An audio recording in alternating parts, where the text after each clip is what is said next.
Daytona!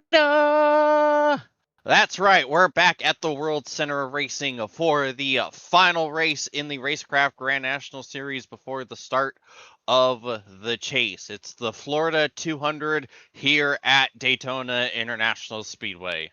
I'm James Watson, joined as always with my broadcast partners, Cameron Rich and Dave Huckleberry.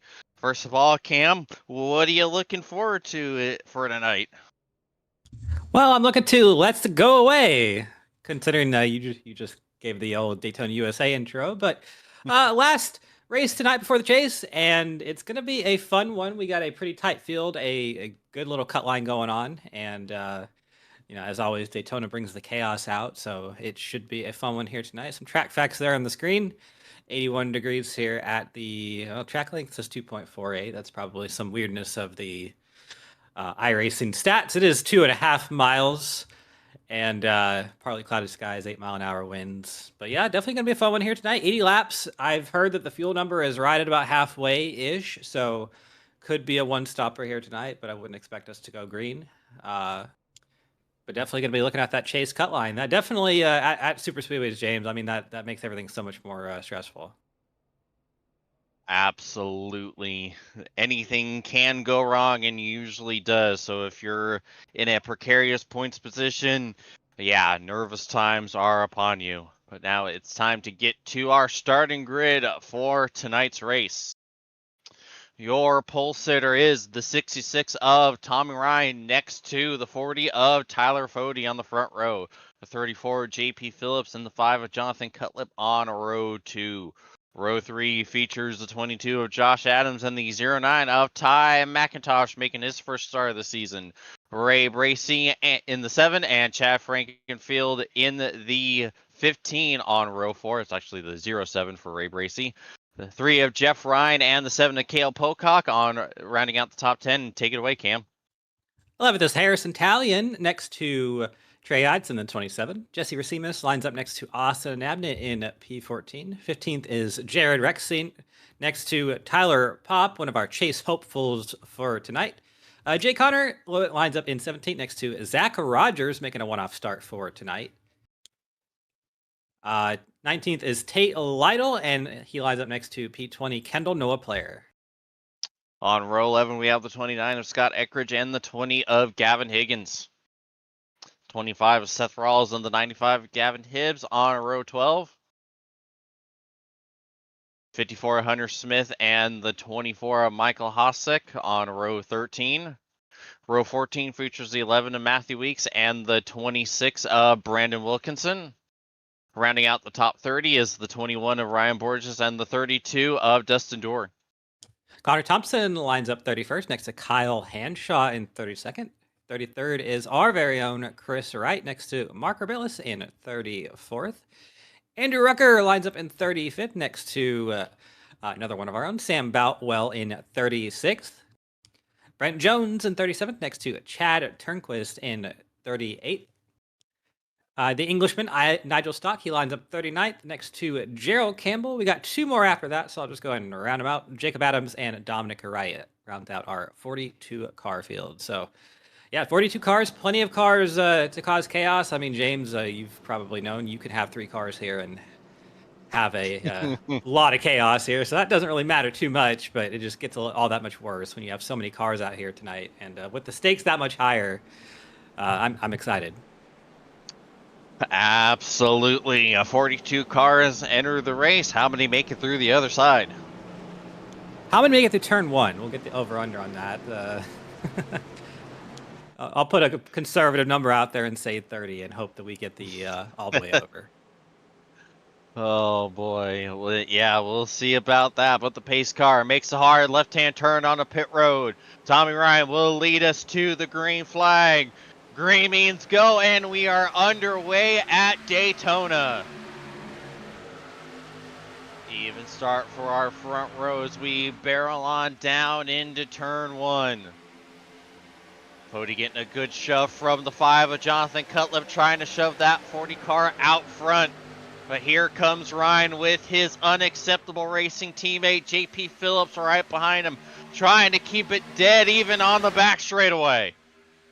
Yep, they're side by side here, and that number 40 of Fodi's going to be strong. He's the winningest driver here at Daytona in the Grand National Series. He's got 4, and no one else has more than 2. So definitely that 40 car going to be strong out here tonight. And that outside line, I think James usually kind of somewhat comes, or really they're on the middle line. That middle line somewhat usually tends to be the fastest one at various points in the race. So we'll see how well they can hook up. Right now, that 40 and the 5 car of Cutlip, they are quick.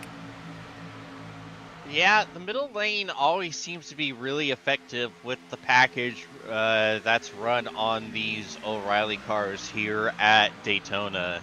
You see it, I don't know how many times, in real life, every time we come to Daytona, and already Tyler Fodi lead them through, not even considering moving from that middle lane. As you see, the inside lane starting to fall apart just a little bit.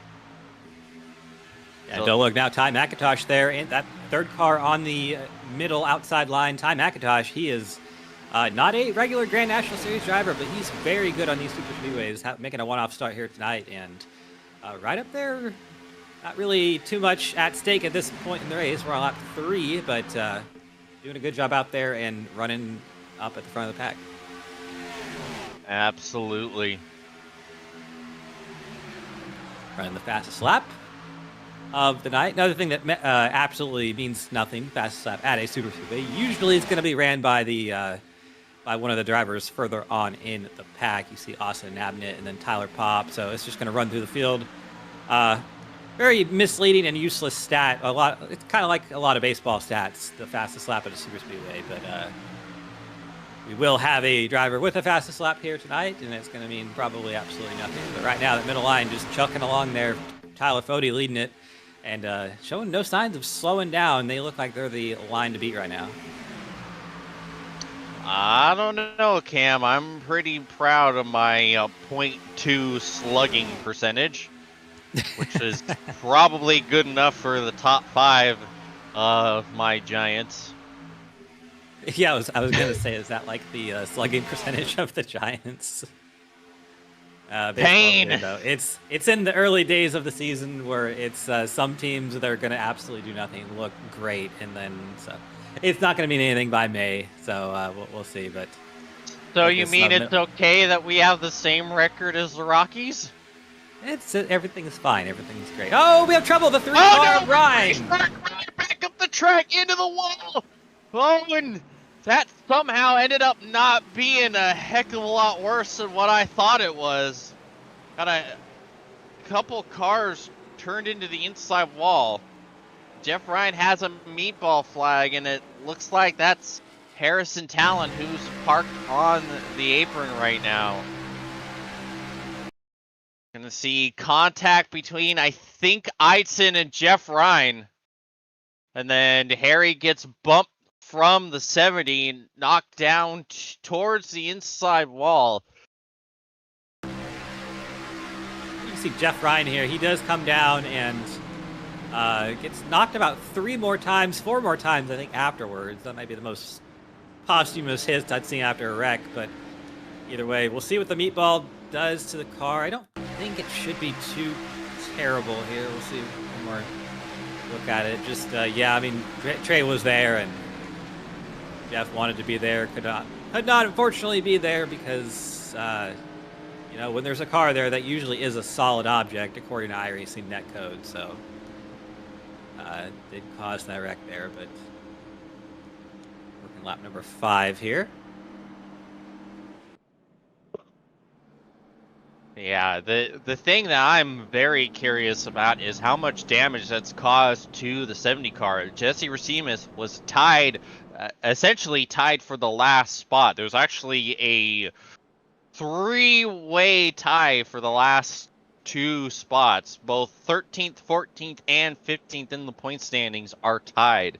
And Jesse Racimus is one of those 3 drivers tied. So you hope for his sake that he is not dealing with significant damage. And you see Tom Bourne, Chad, and Jesse Racimus are the 3 drivers tied for those last 2 spots, with Tyler Popp a handful of points behind them. So yeah, that is definitely going to be something to keep an eye on here.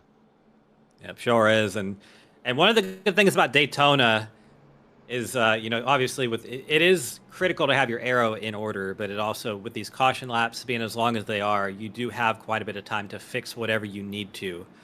So I think usually it's about, a good 2 minutes or so that you can get fixed without getting lapped, or minute 45, something like that. So Jesse, I think, should be fine, especially if we get another quick caution here. He'll probably be all good to go. But we'll see once we get going green here how fast that number 70 is, because it's usually pretty quickly apparent if they are off the pace how badly that's going to be.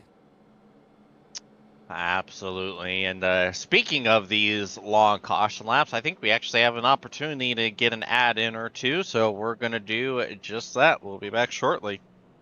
Tickets are on sale now for the 5th Detroit, Illinois 300 at Worldwide Technology Raceway. September 11th through 13th brings a full weekend of action with the NASCAR Cup Series, NASCAR O'Reilly Auto Parts Series, and St. Louis's biggest music festival, Confluence. The stars shine on and off the track, and your ticket gets you everything: cars, concerts, camping, food, and fun. Don't miss it. Get your tickets now and save big at WWTRaceway.com.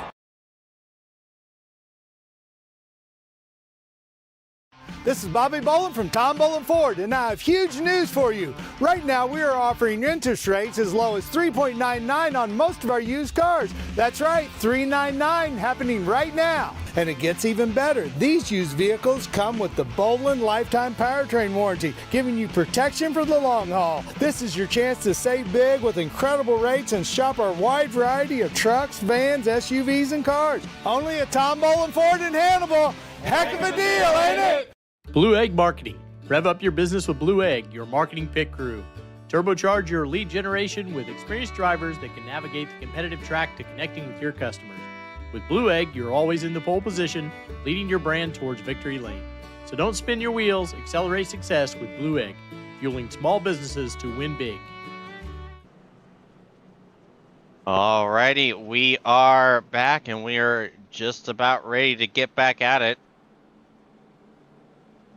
Field making its way down the back straightaway, and gotta say it's weird because the field wasn't as aggressive as you would have expected, but still ended up getting that first early yellow there, Cam. Yeah, and it's I think that's just a product of Daytona. Sometimes you typically go through periods of aggressiveness and then calmness, and I think most of these drivers here tonight know that 80 laps is a pretty long time, and that wreck kind of just a little bit of a lapse in spatial awareness for a moment for the number 3 of Jeff Ryan, unfortunately, who has retired from the event. So the damage too much to be competitive on that number 3. So we will not be seeing him again tonight. But I'd probably assume here James will probably get to a single file-ish point and get some laps in a green here. Hopefully. I might have just jinxed it, but we'll see. Yeah, we will see about that. But the pace car makes the hard left-hand turn onto pit road. Tyler Fody will lead us to the restart zone. Green means go. We're back underway at Daytona. Good jump for the race leader, and I imagine we're going to see him jump back up in front of the 5 here. And there he goes.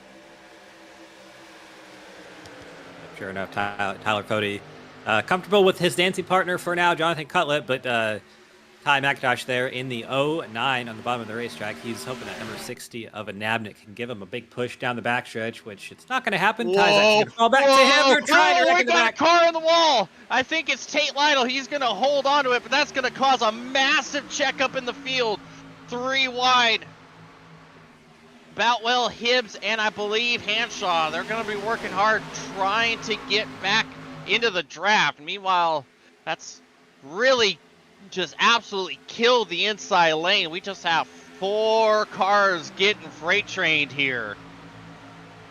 Yeah, looking back at that wreck, it looked like it was caused by a really aggressive checkup on the high side there. Somewhere around Hunter Smith and company right there on this screen. You can see the cars involved with that, but Yeah, unfortunately, Tate Lytle looks like he was the worst of the bunch involved, so we'll see if he can get his damage fixed and get himself back up in the... I don't know if he has actually lost the pack. No, he hasn't, but definitely going to have some damage on that number 56 right there on the middle of the screen. And you can see he's kind of somewhat migrating back towards the back of this little mini pack right here. Back in about 20th place, so probably definitely something affecting that car at the moment, but we'll definitely see it here in a minute. You see, they're trying to rebuild the inside lane as best as they can. Ty getting some help from his South Shore teammate of Ray Bracey, jumping down to lead this inside lane. Got pretty much the entirety of South Shore in this inside lane with Sam Boutwell at the back of this lane. As they're trying to make a comeback here, but the odds are not in their favor. Yeah, they need to tighten up a little bit and get the line a little more straight. I saw down the backstretch that Kyle Hanshaw, JP Phillips there were offset quite a bunch. So that's going to not transfer the energy correctly to that line like it needs to. They need to be in a line and kind of pushing each other. So they kind of got it sorted out a little bit there, but you can see Tommy Ryan in the 66 was thinking for a moment that he wanted to jump down there. Finally does, so they're all going to catch up to him. And they are equal with the third car in the line on the outside, so it's kind of better than they were. I just need to keep it up and kind of chip away. Oh, big checkup in the inside lane, and Hanshaw's getting spun to the infield. No caution, it's just Hanshaw all by himself. Oh, we got more cars wrecking, actually. Wow. Rucker and Harrison Talon around. A couple other cars, yeah, they also decided they wanted to join the wreck somehow. Not sure how that happened, but party down there on the chicane. And we might be getting an admin caution here. Definitely. And there is the caution. I have no idea what the heck even happened with this. See, all of a sudden, I guess there's a big checkup from Rucker here, and then he gets hit by Wilkinson, who then gets hit by Talon back into him, Cam. Oh, man. The back started checking up too a little bit for some reason, which I don't get. There was a whole postcode between the back of the pack in front and the front of this pack, so I don't know if they were checking up because of the stopped car there on the backstretch, but I'm a little flabbergasted as to how that wreck actually transpired. I don't know if that one really needed to happen, but either way, I think that's a good call on the admin yellow. I think it might have started here with Chad somehow. He did slow down for some reason. You see the fire out the exhaust pipe. That means, that's indicative of him checking up, but I'm not really sure what the reasoning behind that was. Yeah, just a very strange incident nonetheless, and a full moon tonight or something? I don't know, but curious to see how much damage that's gonna put on the 11 of Matthew Weeks. Battling for the #1 seed here going into the chase. That's gonna really hurt his chances there if that car is particularly damaged and messed up. So far, the only meatball from that entire incident is the 28 of Jacob Adams. Weeks had 4 points on Tate Lytle going into tonight, so obviously with Tate having some issues there too, that's going to kind of even things out a little bit. They have both of them have a pretty significant lead on Trey Eidson, about 60 points or so, but so he's not really going to be a factor for that lead, assuming nothing biblical happens to Weeks and Lytle tonight. But either way, yeah, definitely would like that first seed. Interesting looking car there for Bojo, old Ray Bracey. Not sure I've seen that one out here tonight, but it's a looker for sure. I believe that is the his Monster Jam paint from a different league. That is the Dragon monster truck. Yeah. Okay, I remember that one a little bit now. So very cool, very cool, very Daytona. Looks very good out there.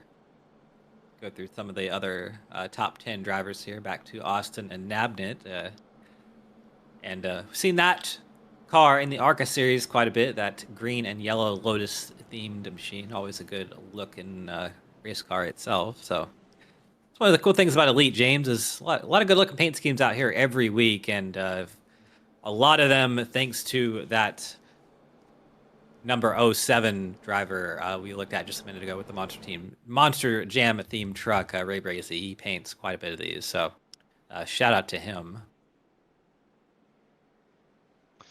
Absolutely. And there is the official designation that Jeff Ryan is out of the race, exceeding the 6 laps park rule.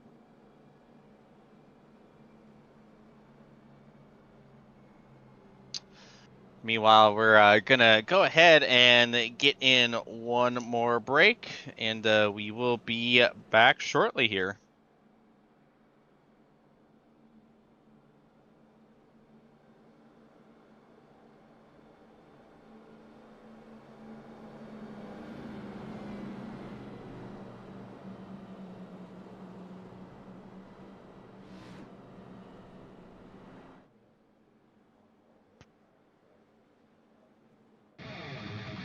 The Lucas Oil School of Racing. Simply stated, we are the professional ranks where the quality of the equipment often dictates the outcomes, and all of our cars are designed to perform and race as close as humanly possible. None of our competitors will have an advantage from engineering tactics. Rather, you will compete on a completely level field with a score of immensely talented up-and-coming drivers, all pushing each other to reach their new heights in their respective pursuit in becoming a professional race car driver. Every year, our top-performing graduates move on to the professional racing ladders of IndyCar, F1, and IMSA. Whether drivers compete in 1 or 2 seasons of our series, when they are ready to move on, they are ready to move. The training you receive in our school is an unmatched, unforgettable, first-class education combining the very best racing instruction and education. Alrighty, we are back and about ready to get back at it. So we're already halfway through stage 1 here, Cam. Heard in my head, we're already halfway there in my head when you said that. But yep, halfway there, stage, halfway there. Halfway through stage 1, and it's felt quite long there, but saw a couple of race facts there on the screen. I believe it was 3 sets of tires in the pits, so can't be using and abusing them out here too much. But it's been a pretty elementary affair for that number 40 of Tyler Fody. He has led most of the laps so far out here tonight. If not all of them. I'm not sure if anyone has really challenged him yet, but number 7 of Kel Pocock, he's come up from the 10th position, and Tyler Popp, 16th. He needs a good run out here tonight. One of those drivers on the chase bubble needs a good run out here tonight, so we'll see what that does for him. See if they can challenge that number 40 of Tyler Fody.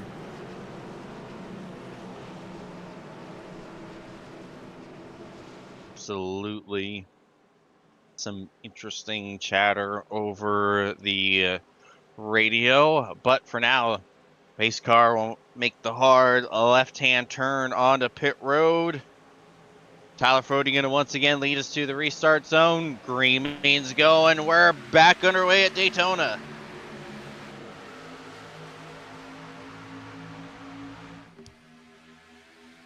You see, Cale Pocock does not have a whole lot of help right now.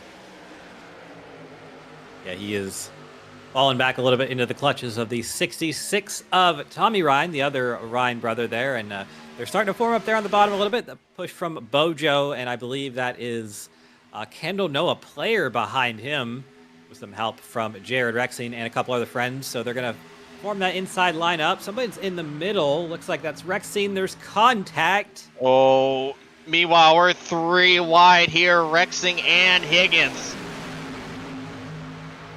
Yeah, that was Rexing went up to the middle very quickly, kind of dumped that middle line there, and then slid up and made some contact there. So it was almost a big wreck. They kept it under them.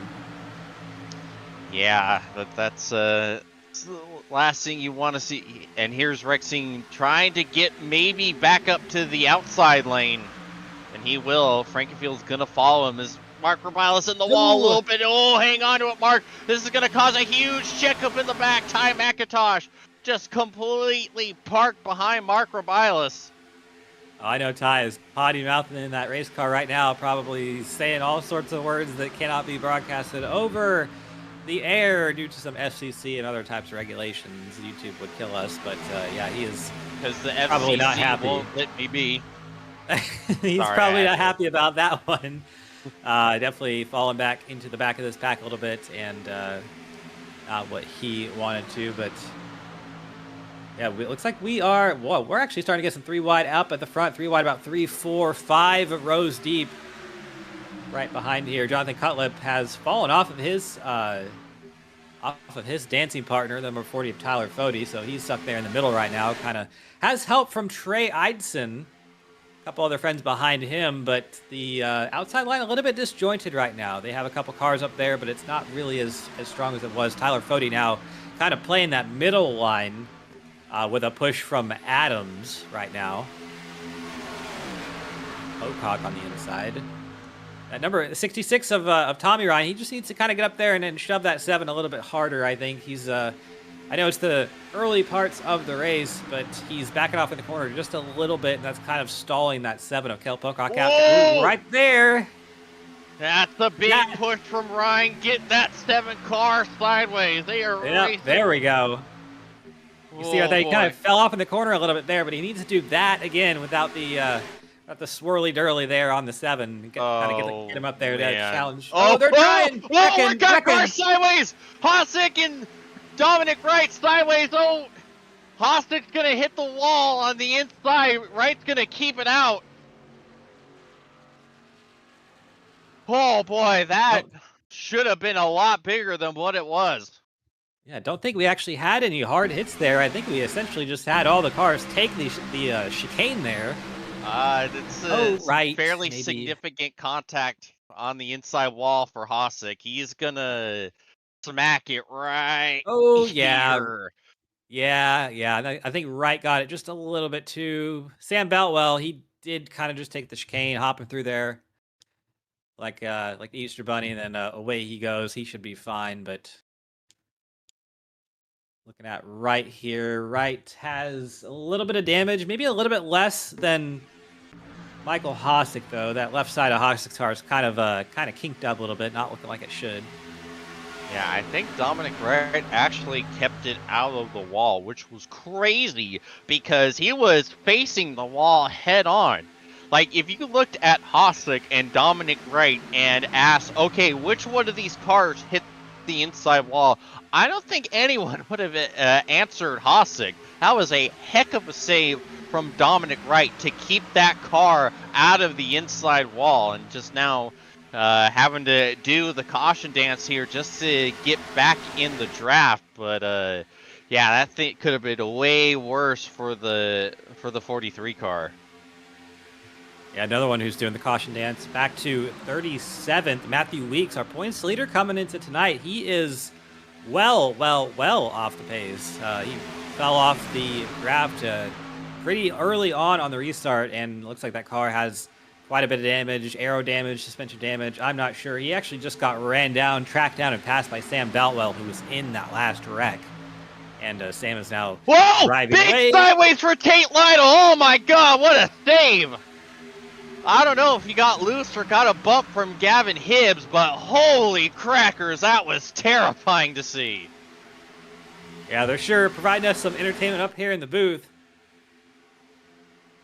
Yeah, stage points are on offer. We got 9 laps to go till the end of the stage, and you see the cars with yellow numbers. Those are the cars on the outside looking in, so they need points. One thing to keep in mind, the radio chatter that I was hearing right before we went green this last time is if Tyler Popp gets into the chase, he will be giving up his spot due to having to miss one of the races in the chase. So we can go ahead and disregard the 13 here, but the 22 and the 54, they are in dire need of points and doing exactly what they need to here to get those points scored. Yeah, absolutely. And I believe it's about, really for Tyler Pop, it's about 3 points is the gap between him and the cutoff. Ooh, that was a big move for Bojo there. Oh, Ray was trying to make a hole that absolutely was not there. He finally dropped back down to the inside, but my goodness. And then Hunter Smith 10 points, and Josh Adams 14 points behind the cut line there. So you can kind of think of that as essentially Hunter needs 10 spots over Tom Bourne, Chad Frankenfield, and Jesse Racines to kind of make that gap up. Josh Adams needs 14. And then bonus points are involved, yada, yada, yada. But we'll make it simple. But that's kind of the situation we're in tonight. So Hunter Smith, he's looking pretty good up there in the top 10, especially with Jesse Racines having some issues earlier. He's back there in the 20th position right now. Tyler Pop up there in the top 6 right now. Yeah, and you see this is looking to be a pretty big haul of points for Adams, holding on to 8 points that he will gain over Frankenfield, who is currently not in stage points, and neither is Bourne or Jesse Racines. Yeah, and that's really no surprise for the driver of the 22, Josh Adams. He is a pretty good restrictor plate driver. Usually runs pretty well once we come to these types of racetracks. So, he'll be a factor before the end of tonight. Actually, getting a good push to that number 40 of Tyler Fody right now, and really, no one has been able to do anything with that 40 as of yet. Cale Pocock has gave it a valiant effort there on the inside line. Now he's got the push from Fody's old dancing partner, Jonathan Cutlip, on down there, but best he can do is kind of get even. Has not been able to get it out there. Oh, man, Tate Lytle tried to slip to the outside of Rogers, and that was very nearly another calamity. Tate ended up backing out of it. Yeah, Tate's kind of gone gung-ho on tonight, and coming into tonight, second in points. 4-point gap between him and Weeks, like we said before, but with Weeks kind of being well out of the draft right now, he's back there in 38th. I think Tate has kind of just said, screw it, we're going to go up here and race and have some fun, and he sure is doing that. We have 4 more laps to the stage once we get to the line, and ooh, they are wobbling up there at the front. The 7 of Pocock was all sorts of sideways. I think every 13th flavor of sideways he was, and thankfully kept hold on to it there. Yeah, Weebles wobble, but you hope they don't fall down. And thankfully, we are still green, and Cale Pocock, he's got a good run on that 40 of Fody. I think this is the best one he's had tonight, and got that good push from behind. He's even down the backstretch. 3 cars versus 2. You see that 13 of Tyler Pop. He's not quite connected to the 2 in front of him on the outside there, but they're even into 3. Vexing on the bottom. Meanwhile, you saw Rucker get a little bit of a push from the 9 car and drop down below the yellow line. That got nervous to watch, but thankfully they've straightened it out. But now Rucker's trying to push Frankenfield back up as Zach Rogers jumps down in between them, filling that gap, and will get them back connected with the inside lane, which is exactly what the inside lane needed to help them keep the energy to stay side by side with the middle line. As you see the outside lane, that 3rd lane up towards the top is starting to really form, as now you see Eitzen and Lytle jump out in front of it. Tyler Fody, he's going to have a decision to make. He's trying to jump to the outside. Oh, and that's going to put Eitzen in the wall. And there's going to be a big checkup. Oh. Big bump in Eitzen. Oh, there they go. And there it is. Oh, that's a big one. Yep, that's exactly what we thought was going to happen. And that is big bad news for Jesse Racines. You see a meatball for the 70. Meatball for the 60. You see, Eitzen gets up into the wall because of the block from Fody, and that causes a massive checkup. And you know as well as I do, Cam, in a situation like this, it is impossible to check up in time. Yeah, and I can't really say that. I get where Fody was coming from with that. I can't really say he did anything wrong. It was just a bit of a. It was a bit of a block that wasn't super committed, but also, they're coming to the stage, and that's kind of to be expected. So, it's kind of unfortunate that it kind of accordion back here to Gavin Hibbs and company behind. But yeah, Jesse Racima's getting the worst of it, and one driver that did not need that in that accident was Racima's. We talked about him being tied on that cut line coming in. That's not going to help the situation and well, smoking is bad for you. It's also bad for race car. Yeah, the magic smoke is lit out, so that is heavily likely going to be night done for Jesse Racimas. And now with so many cars around him that are still in this race, I just don't know if there's a path for Jesse Racimas to hold on to that chase spot now. Yeah, definitely. We will have to see. We'll go back to something I said a little while ago with the long caution laps. It's not necessarily going to be all she wrote just yet, but definitely is going to be a hill to climb from this point for Racimas. And he did not exactly have the cushion to be having bad luck like this, but see what happens to him. Nonetheless, lots of pit stops going on, and lots of differing strategies, I would assume. No tires, 2 tires, probably a little bit of 4 tires. We can see that Tyler Fody definitely took more tires in the car in front of him. Cars in front of him. Yeah. So it looks like it's going to be called a racing incident, which, I don't know if I can necessarily disagree with that call. It just felt like one of them restrictor plate racing type deals.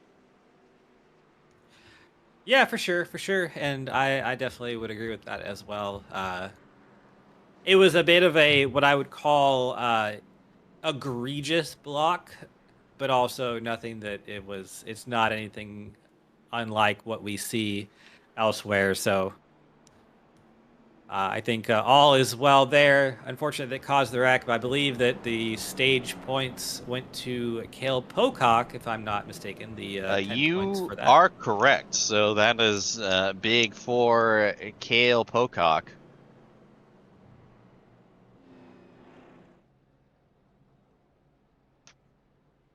But in the meantime, we're going to go ahead and get another break in, and we will be back shortly.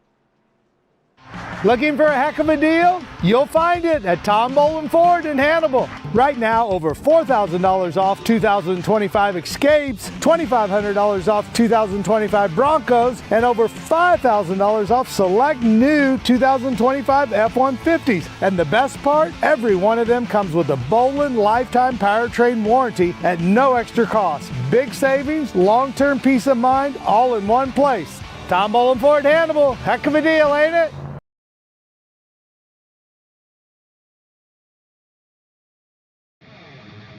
The Lucas Oil School of Racing. Simply stated, we are the professional ranks where the quality of the equipment often dictates the outcomes, and all of our cars are designed to perform and race as close as humanly possible. None of our competitors will have an advantage from engineering tactics. Rather, you will compete on a completely level field with a score of immensely talented up-and-coming drivers, all pushing each other to reach their new heights in their respective pursuit in becoming a professional race car driver. Every year, our top-performing graduates move on to the professional racing ladders of IndyCar, F1, and IMSA. Whether drivers compete in 1 or 2 seasons of our series, when they are ready to move on, they are ready to move. The training you receive in our school is an unmatched, unforgettable, first-class education combining the very best racing instruction and education.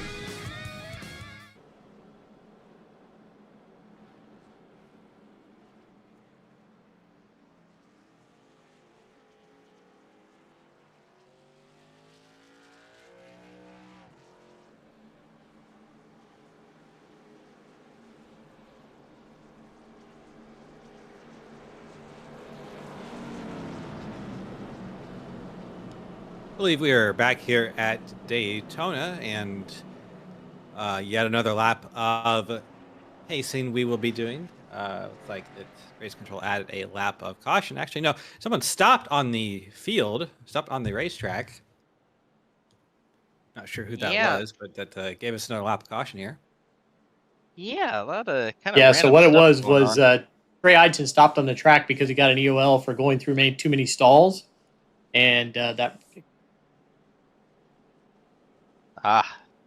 Yep, that'll do it.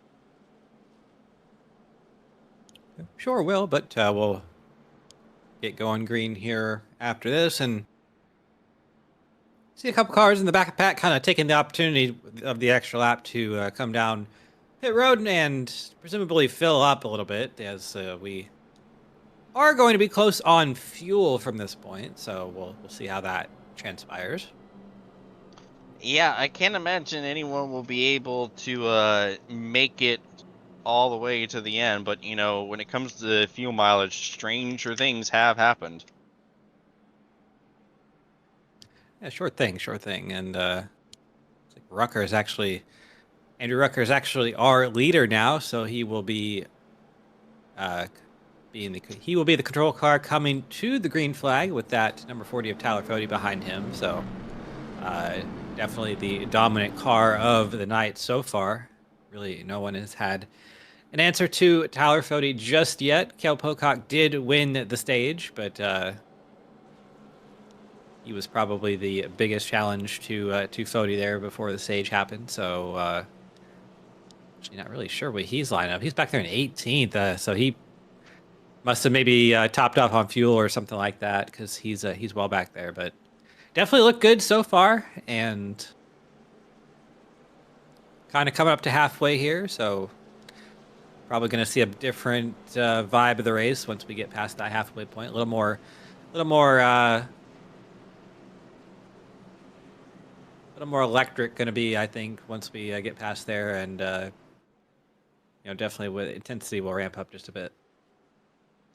Absolutely, which is terrifying considering how intense this race has already been. But we see the pace car getting ready to make the left-hand turn onto pit road. Andrew Rucker is going to lead us to the restart zone. Greamy's going. We're back underway at Daytona. See, great jump for Rucker, and Fody is going to try to follow him through, maybe jump up to the outside, but he will not get the opportunity to. Here comes Hibbs with the run on the outside. Yeah, that outside line looks really strong right now. Fody has nobody behind him. It's about a car length and a half back to the 31 Jared Campbell. So here they come on the outside. Here comes Gavin Hibbs. Big push from Tommy Ryan and Dustin Dewar, someone we've not talked about all race, but someone who's a pretty good little super speed racer himself, so do not count him out until we get to the end of the race. But right now, Hibbs is the leader. Fody pushing Rucker, but to no avail right now. Outside line just a little bit stronger. Whoa! Oh, contact! And there! Oh my goodness, that was near disaster once again. I have no idea how both of them held onto it. My goodness. And that heart-stopping moment. I'm not sure. That reminded me of the St. Louis Cardinals bullpen. Oh, they're doing it again. That's yep. Boy. Heart-stopping right there. We don't need that here at the lap 34. We're not even halfway yet, boys. Let's clean it up just a little bit. Here comes Ryan trying to make it green wide. Oh, is that a no? Here comes Fody for the lead. And that's going to actually work out to disaster for Tommy Ryan, as now he is getting left out to dry. Oh, there they go. Contact around Hibbs, and we're wrecking again. Oh, Cullip is hard into the outside wall, and we're still wrecking. Oh, my God, I think we just junked half the field. Lord have mercy. That was a big one. I saw Bojo. I saw Pocock involved. Tyler Pop with the meatball. There's Scott Eckrich. Not sure if he hit anything, but he's part of the party there. You see damage for the 07 of Ray Bracey as well. See a big move from Gerald Campbell to get in between Fody and Hibbs.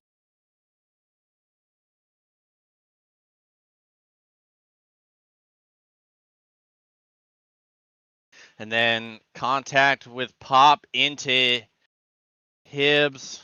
And then you see big damage for Josh Adams. See Tommy Ryan involved. Jonathan Cutlip absolutely junked. Gavin Higgins up into the outside wall. Oh, back down the track and Turnquist involved. Oh, there's Scott Eckridge too. Oh my goodness. Ship cars running into each other there. So, yeah, I mean that's a big one right there. And I mean I counted about half a dozen meatball flags or something around that on board here with Eckridge and see what he sees. Oh, he gets kind of. Was that Trey Eidson that kind of nerfed him? I on the think it outside was. Yeah, I think you're right about that. and to his left. So the shift cars kind of doing the slightly unfortunate thing of somewhat running into each other in certain instances there, but definitely not intentional. Oh, a little bit of help from behind from Ty McIntosh. He got into the back of Trey Eidson, so that kind of helped him kind of run into the side of Scott there. So not really either of their faults, just kind of a product of that wreck happening. Look at that. That might as well be the entire entry list. We're gonna need a bigger screen. Took up half of our screen there, yeah.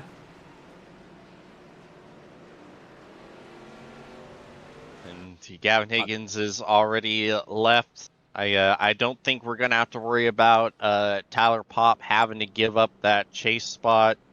See, obviously a meatball for Jonathan Cutlip. Hunter Smith also with a meatball as well. So that's another bubble driver potentially out of this race. So Yep, and we actually didn't mention it just yet, but a little while ago, Jesse Racimus had actually retired from the event, so he had too much damage on that machine. Not going to see him again, but potentially a few more as well. There's a Nabnit who's not really in the points fight, but still looking for a good run out here tonight.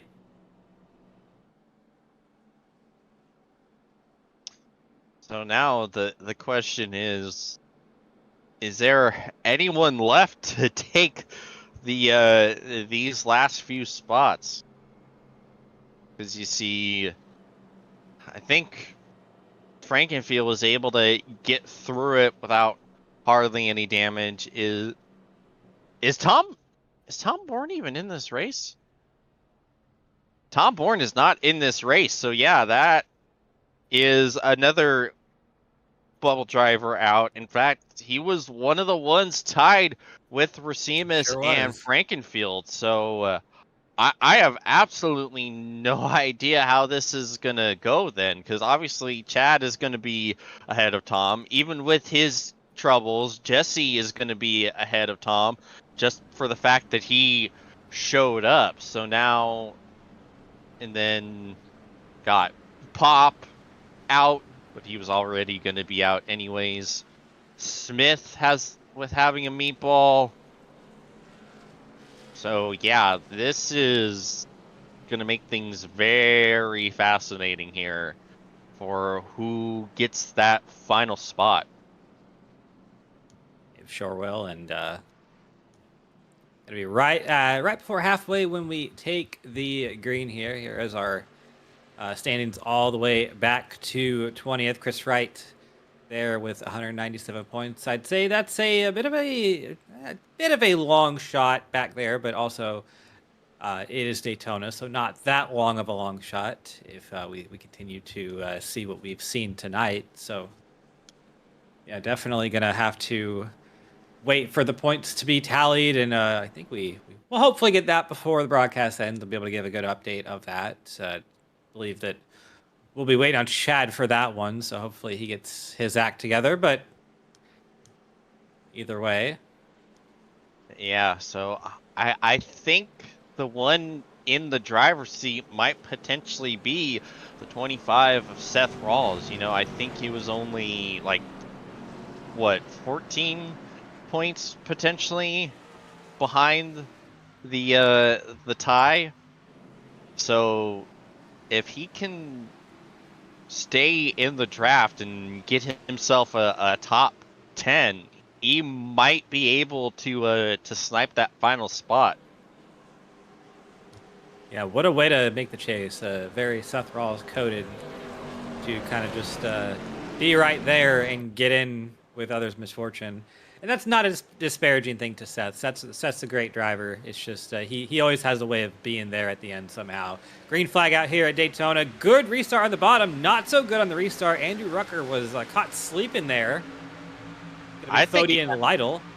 Yeah, I think Rucker might have spun the tires there, and that's going to allow Fody and Lytle to just kind of run away all by themselves. So you see Michael Hosek now behind those two on the inside lane. Clearly, he was able to get all of his damage fixed from his meeting with the backstretch wall. And oh, there's a big move to block Lytle, or from Lytle to block Hosek, and Michael's just going to jump down to the bottom, take the run from Rexing, and he's going to be battling for the lead. That was a fantastic move from Michael Hosek there. Absolutely, and Fody deciding not to dump the 56 of Lytle. He's not going to go away from his dancing partner right now. Here comes a move from Rexing on Hosek, and Dominic Wright, who another driver we saw in an earlier wreck, he's going to push that 10 of Rexing past the Canadian driver in the 24. Fody and Lytle behind those two. Dominic Wright just not really committed to where he wants to go. He's going to end himself up in the middle here, I think. Sure will. Yeah, I don't know what Dom was trying to do there. Now he's going to be sent to the back of the pack. He might have an opportunity to jump, and there he is. He's going to jump down. That is a huge break for Wright, as here comes Fody. Jumps down to the inside of Rexing, and that's going to put Jared Rexing all by himself. He's getting hung out to dry. Oh, big sideways from Fody from the bump from Lytle. Up on the outside there, there's Chris Wright, one of the drivers on that bubble, too, in the back, trying to make a big move around at the very, very top lane there. He's got a push from, I can't see who it is. I think it's Ty McIntosh. Oh, he's in the wall. Oh, this might be disaster once again. Oh, there they go. Big wreck. Oh, and it's another massive one. Rogers, Wilkinson, Wright, Campbell. Oh, my goodness. I think Hunter Smith. No, there goes Hunter Smith. Oh, my goodness gracious. Are we going to have anyone left in this race? See, Campbell jumps to the outside. Oh, gets wiggly. Oh, I think this is actually the last wreck replay.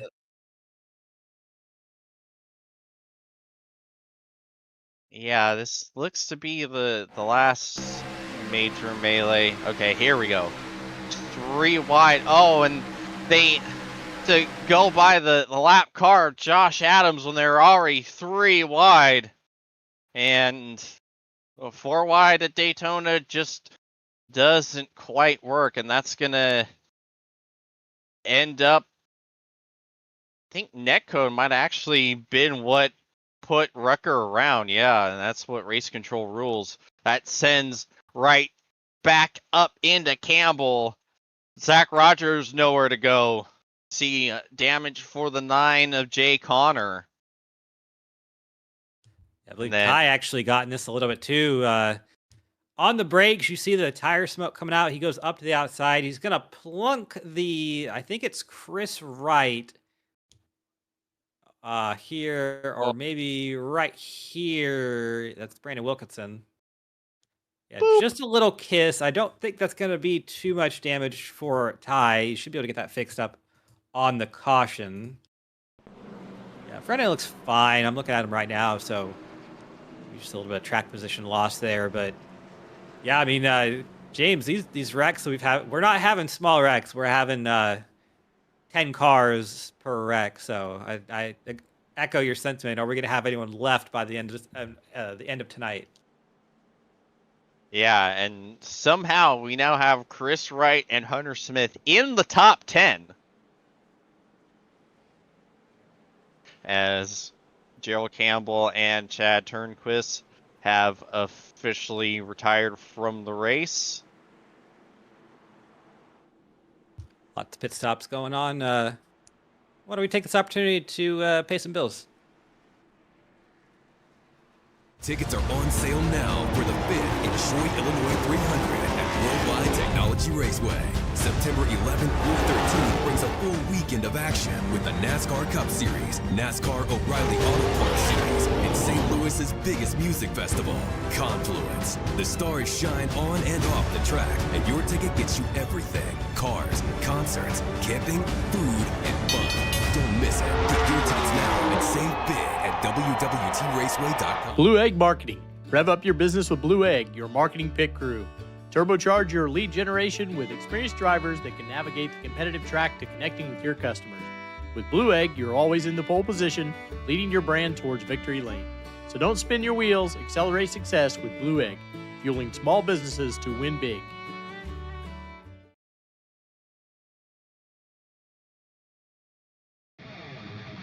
The Lucas Oil School of Racing. Simply stated, we are the professional ranks where the quality of the equipment often dictates the outcomes, and all of our cars are designed to perform and race as close as humanly possible. None of our competitors will have an advantage from engineering tactics. Rather, you will compete on a completely level field with a score of immensely talented up-and-coming drivers, all pushing each other to reach their new heights in their respective pursuit in becoming a professional race car driver. Every year, our top-performing graduates move on to the professional racing ladders of IndyCar, F1, and IMSA. Whether drivers compete in 1 or 2 seasons of our series, when they are ready to move on, they are ready to move. The training you receive in our school is an unmatched, unforgettable, first-class education combining the very best racing instruction and education. Looking for a heck of a deal? You'll find it at Tom Bolin Ford in Hannibal. Right now, over $4,000 off 2025 Escapes, $2,500 off 2025 Broncos, and over $5,000 off select new 2025 F-150s. And the best part, every one of them comes with a Bolin lifetime powertrain warranty at no extra cost. Big savings, long-term peace of mind, all in one place. Tom Bolin Ford Hannibal, heck of a deal.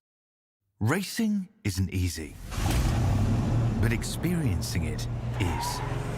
iRacing puts you in the driver's seat with the industry's leading sim racing game. Drive on laser scan replicas of the greatest racing circuits from around the world. Go head to head against other drivers chosen by skill-based matchmaking to ensure competitive racing at every level. Compete across all your favorite series. In officially licensed cars, engineered to deliver the most accurate driving experience possible.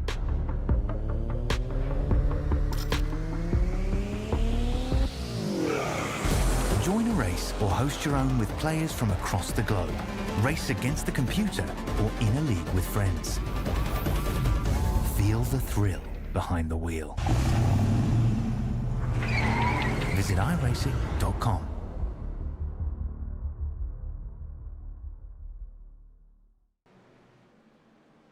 All right, we are back and about ready to get back at it. And there was another further incident with Seth Rawls that ended up getting him an ELL. Not entirely sure what actually happened with that. It was a checkup when they under caution, and he got into the car in front of him.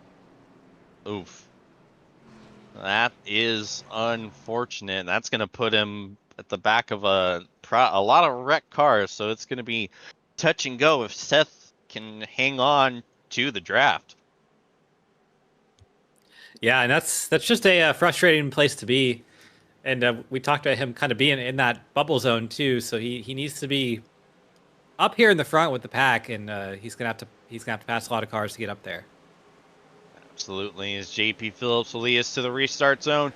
Gray means go. We're back underway at Daytona. Got himself a good jump as Rabilas is being shoved by Trey Eitzen. Right now, Phillips is all alone by himself, and that is a recipe for disaster as we go on into turn 1. Rabilas on the outside with a push from Trey Eitzen, but it's the bottom with the strong push right now. Hosik with the push from Fody. They got to get around JP Phillips somehow. It's going to be the middle or nothing for them. Down the backstretch, I think Hosik chooses to push Phillips here. It's a good shove for the 34 as that pushes him all alone out front right now.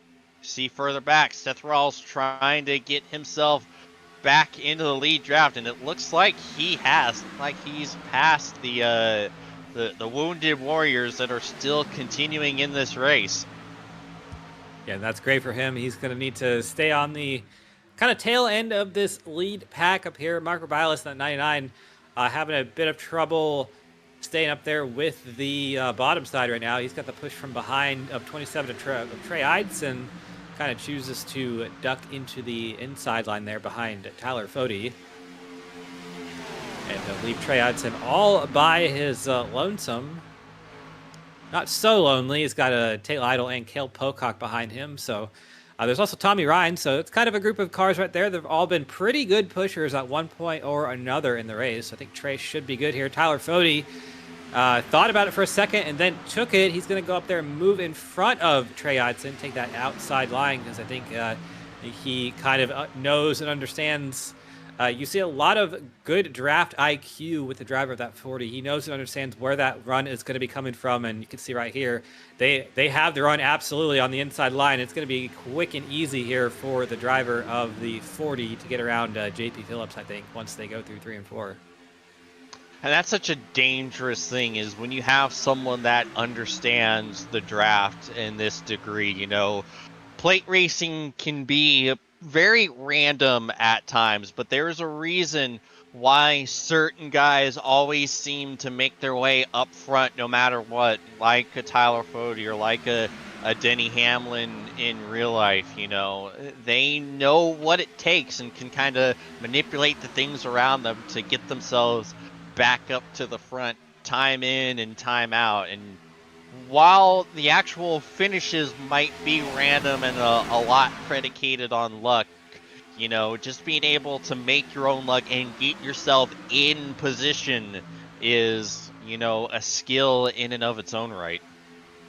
Yeah, and that's a good shout out. I mean, it really is a matter of just kind of like knowing how the runs work. No, you know, there's an internal kind of knowledge of knowing the sim, knowing how race cars kind of work, knowing how, you know, this O'Reilly car package. I mean, we're talking about one that's about 15. Oh, they're wrecking. There they go. Oh, man. Yep. Mark Robilas up.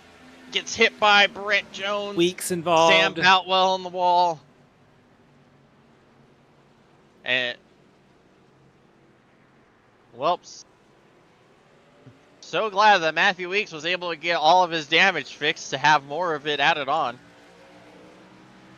Yeah, I mean, one thing we can say is I think Sam Boutwell, he can't even steer his car now. He had to tow it back to the pits, but we'll go on board here. I think Urbilas just kind of goes up on the 10 a little bit, didn't realize he was there as close as he was, and you see Jay Connor there, Sam Boutwell, big damage, couldn't even steer the car like we said. Rucker involved, Matthew Weeks, keeping his pit crew guys busy and in business right now in this race. I guess they haven't had enough work through the season with him being the points leader and winning so many races. They had to get all their work done tonight. Yeah, I will say now. Excuse me. Now, Race Control is putting in on the 99, but the question I think that is fair to ask is, what exactly Jared Rexing is trying to do, and what exactly did he think was going to happen? Because he's pulling this move when Mark is already starting to move up a little bit, and as the outside lane is starting to move down. So I don't know what Jared was trying to do here and how he thought that was going to work. Yeah, I think he was just trying to make a quick move around. Almost got reared by the wounded car of Sam Boutwell there, but I think he was trying to make a quick move around Mark Urbilas there and just kind of did not really judge it properly, and kind of saw the end result there.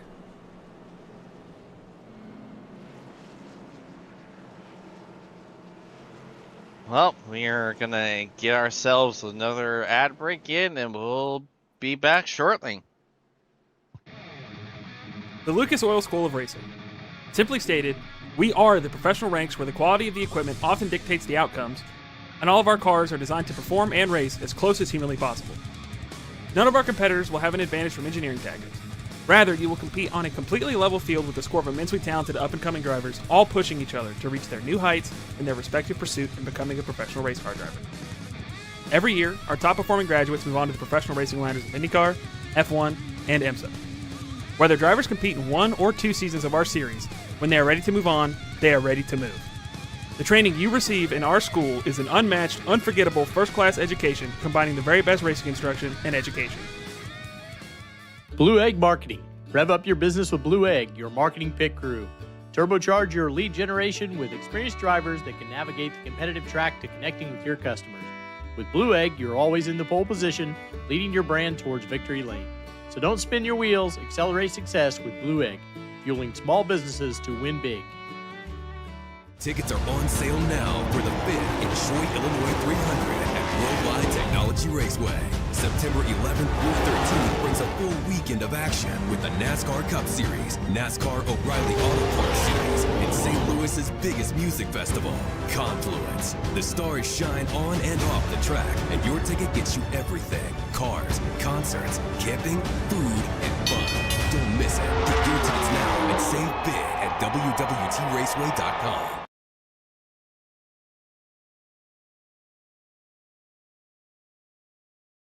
Blue Egg Marketing. Rev up your business with Blue Egg, your marketing pit crew. Turbocharge your lead generation with experienced drivers that can navigate the competitive track to connecting with your customers. With Blue Egg, you're always in the pole position, leading your brand towards victory lane. So don't spin your wheels, accelerate success with Blue Egg, fueling small businesses to win big.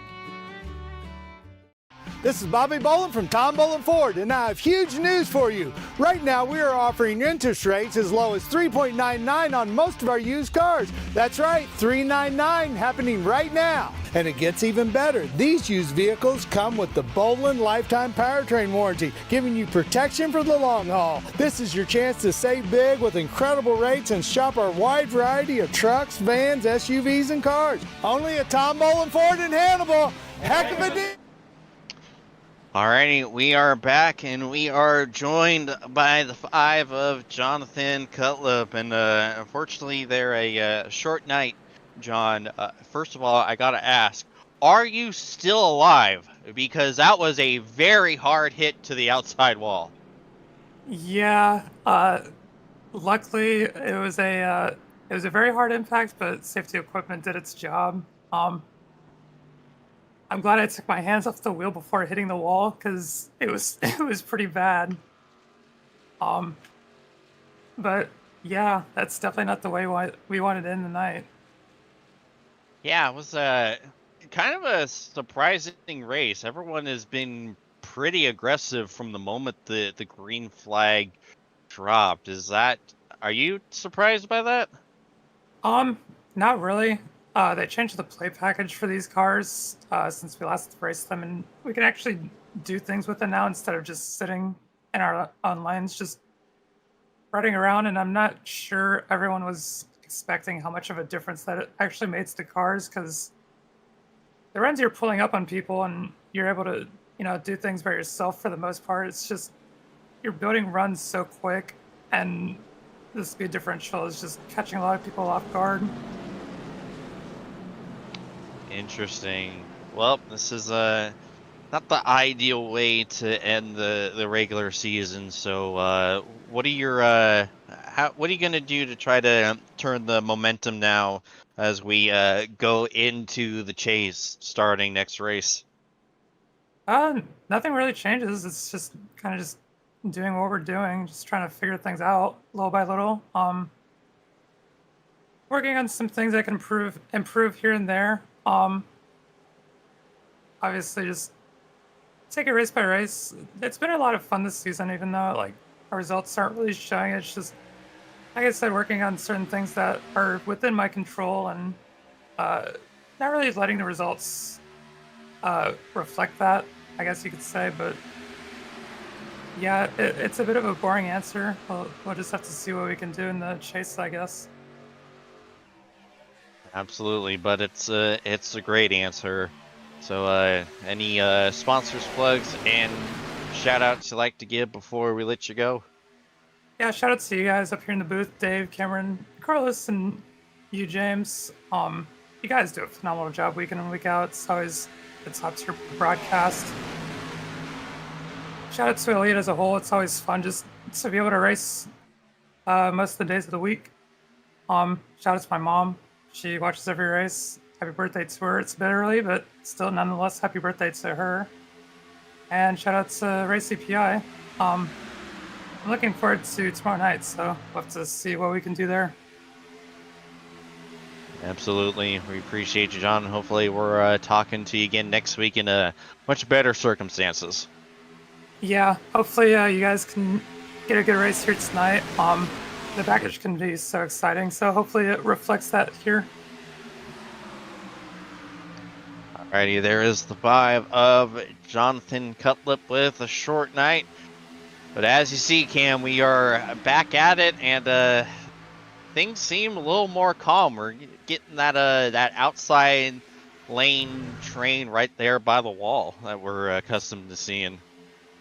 Yeah, no surprise that Tyler Fody has made his way back up to the front of the field. Big push from behind by Tate Lytle. Trey Eidson's up there. Cale Pocock's up there. A couple of strong players from before. Oh, JP Phillips was all sorts of sideways there.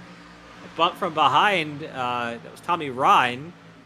Almost had another caution there, but right as we said, it was looking calmer there. The inside line kind of died a little bit there. The outside line was was chugging along there, and I think they have once again kind of died a little bit. JP Phillips is falling very far back, and outside line kind of looking like a what was the early 2010s Talladega race where they kind of run up around the outside line for like 50 laps in a row. So like chewing along there behind the number 40 of Fody. Yeah, those old long lines being controlled by Dale Earnhardt Jr. Matthew Weeks down there on the inside line. He's running behind Kendall Noah Player, second car on the inside line. And I mean, we talked about him having, I believe he was the one with about 7 minutes damage plus, got some more in the last caution, and is up here in the top 10. So a lot of resilience shown by our points leader in the 11 car. And kind of what we said at the beginning of the broadcast, lots of time to get damage fixed if you do need so. If you have lots of cautions, get about 2 minutes per caution. So Matthew Weeks definitely taking full advantage of that, and that inside line kind of started making a little bit of moves here a little bit. Yeah, and if I remember correctly, I don't think Tate ended up scoring stage points, so Weeks is now very much back in play of trying to secure that #1 seed going into the chase. So imagine saying that about 30 laps ago when Matthew was a mile off of the draft with a wrecked bucket of as it's pushing Kendall Player right now. And you said it, that inside lane is really starting to make up some ground, even though they're about almost half the numbers of that outside lane. Yeah, a big push from behind that number 94. Oh, they are trying to have another caution here, but not going to be this time. That 94 was weeble wobbling down the backstretch. Big push from Matthew Weeks. He wasn't sparing any type of expense or time or anything. Getting that 94 out there, trying to make something happen because, as you said, James, they are at a car disadvantage. It's about 4, 5, 6 cars compared to, we'll call that about 13, 14 on the outside, something like that. So when you're up against numbers like that, you just kind of have to push as hard as you can and kind of hope for the best. Kind of that one quote from the ARCA race a few years back, you push until you see God or the checkered flag. So on board here with Matthew Weeks.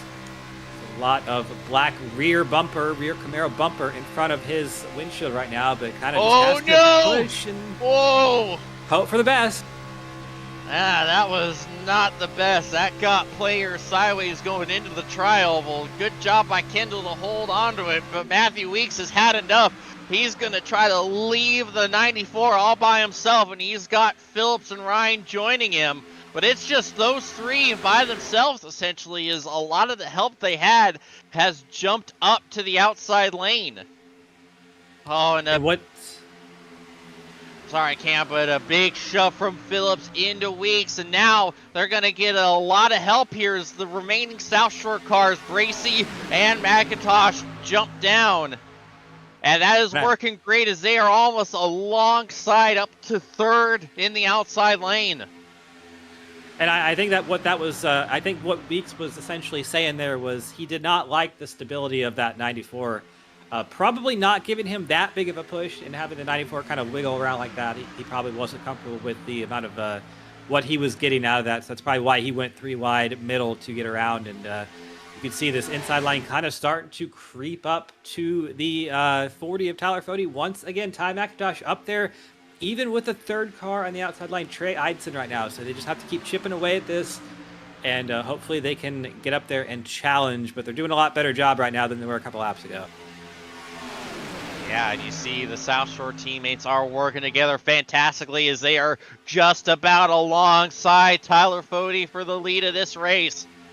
And, man, it was just 4 cars like a handful of laps ago, but you blink and now they are almost even numbers between both lanes here.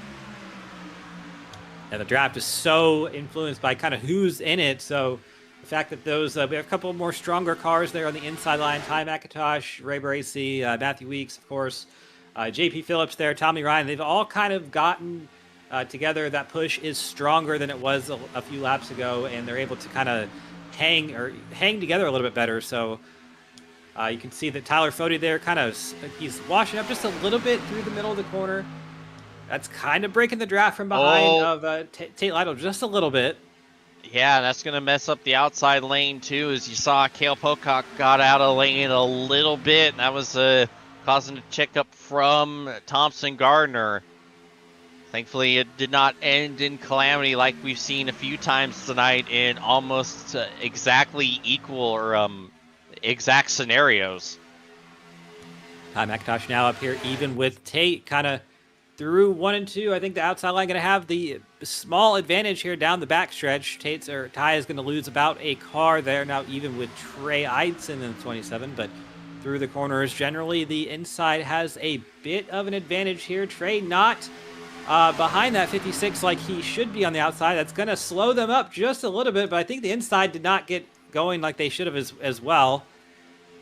So we kind of just see the rubber band effect of the draft working here tonight. We're under 20 to go, James. That's kind of the go time at these super speedways. So intensity picks up a little bit, and all these drivers kind of know they have to get kind of positioned where they need to be for the end of this race. And it's interesting to keep an eye on that 27 car. It looks like he does not want to be behind Tate Lytle at all as he keeps trying to dip down to the inside. Meanwhile, some instability from the inside lane. You saw some weeble wobbling from the South Shore cars. They've got everything under control again, it would seem. But yeah, it's hey, keep an eye on that 27. I feel like he might jump ship down to the inside here at some point. He does not seem like he's content to ride around where he's at. Yeah, he's definitely scheming for something, and he has this opportunity right now if he wants to take it. And there it is. He goes. Yep. I called it. Here comes Trey Eidson waiting for the shove from McIntosh, trying to get to the inside of Fody, and he is there. You gotta love when we have former drivers up here. Well, former and current, I guess, because we both still race a little bit. But drivers who kind of like know how those things work, because you know, we've been out there so many times on the track and have seen that thing, kind of seen that situation happen so many times. So you can kind of tell that Trey was itching for something a little bit more there. He wasn't going to get it there on the outside line, running behind Fody and Lytle. So why not try down to the inside line and try something better?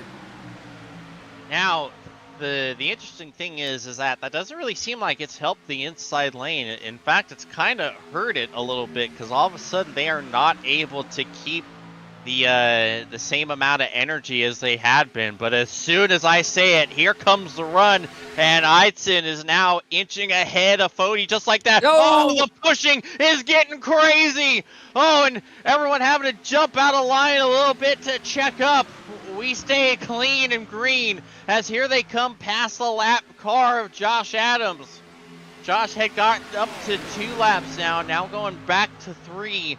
Just hoping for a few more cautions to try to keep his dwindling hopes at the chase alive. As you see, now that's caused a lot of numbers to drop from that outside lane. Seth Rawls had jumped down, and now he's 4th in the inside lane.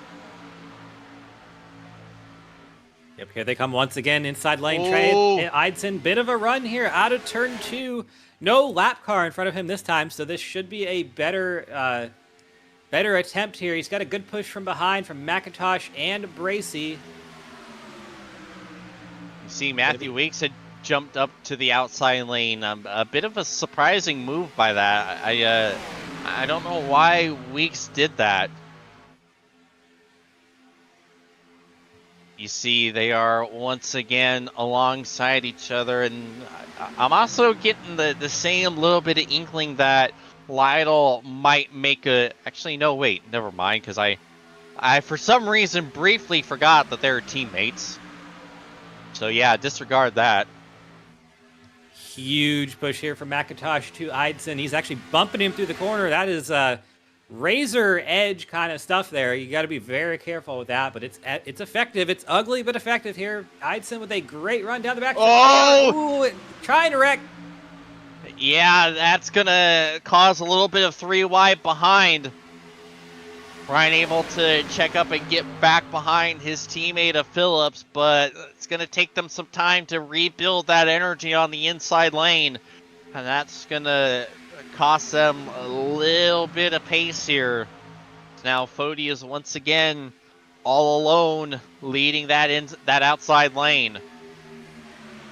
And when we look at the names to the top 10 here, lots of different agendas and storylines kind of with the field here. Tyler Fody, he's not racing for points, so he's out here to win the race and nothing else. Same for kind of Ty McIntosh, who is up there in the top 10. But you see those drivers with the yellow numbers, they are racing for points. They're on the cut line. They're on the bubble of the cut line here. So they need to get a good finish here and keep this top 10 and increase that position, if better. So we'll see how that kind of affects the racing here coming to the end of the race. It's really been all Tyler Fody up until this point, but we'll see how aggressive they want to be to get him out of that position, considering he is not a points contender.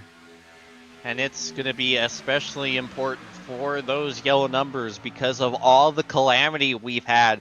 It's nuked the majority of their competition, so they have a legitimate chance to take that final spot in the chase, especially if you're Seth Rawls, who wasn't that far out entering this race.